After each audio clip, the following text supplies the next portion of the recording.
Excuse me, darling. What are you doing with those plastic gloves? And the mask? No, no, no, darling. This is a restaurant, not a hospital. You're afraid of corona. Please, what's there to be afraid of? You had the flu last year, you told me. So this is a new flu. You sleep, you read the paper, you drink some chicken soup with lemon. I'm telling you, my chicken soup will cure much more than corona.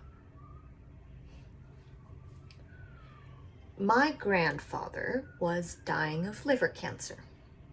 You go to see him and he'd be, face twisted constantly with that painful expression. And finally, he said to my mother, Lydia, give me some of that soup of yours. She didn't think to bring it. She thought he was past soup. He was dying, just waiting till, it's over. How long had it been since he even enjoyed anything, much less soup? But she brought it, and she's sitting and feeding him spoonful by spoonful, and all of a sudden, his face lights up a pool of joy, and he starts asking, can I have keftedes? Can I have spanakopita?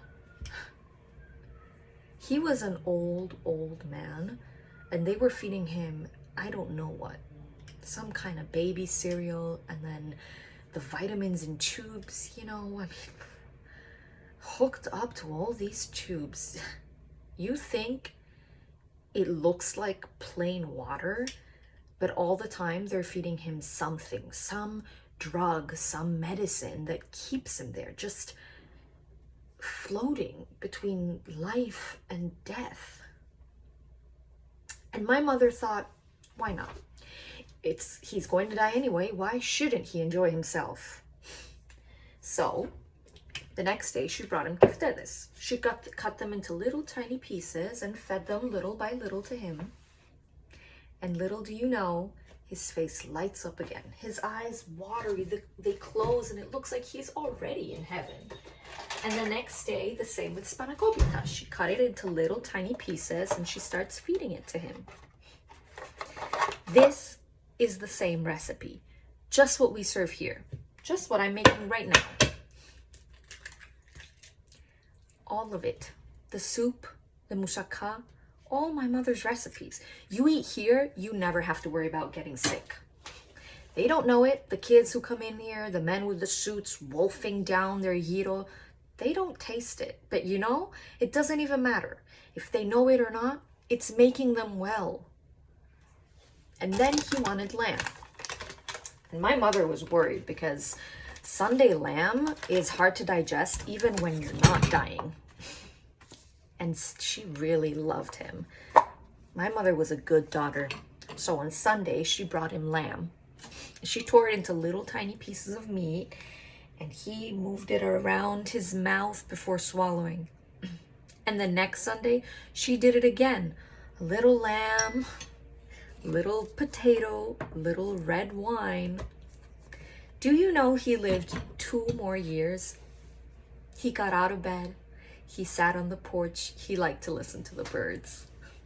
He'd follow his football team, Olympiacos. Not football like you have here. It's soccer. Well, what we call football, you call soccer. Don't ask me why. I have no idea.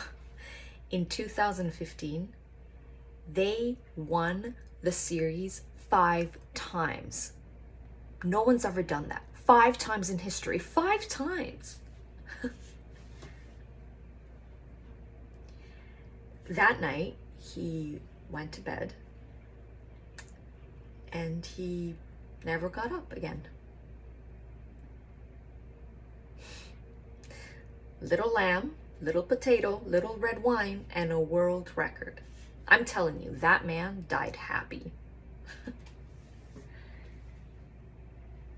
So please, take off your mask, take off your gloves. Besides, the radio said that people like us shouldn't be wearing them. Those are for doctors.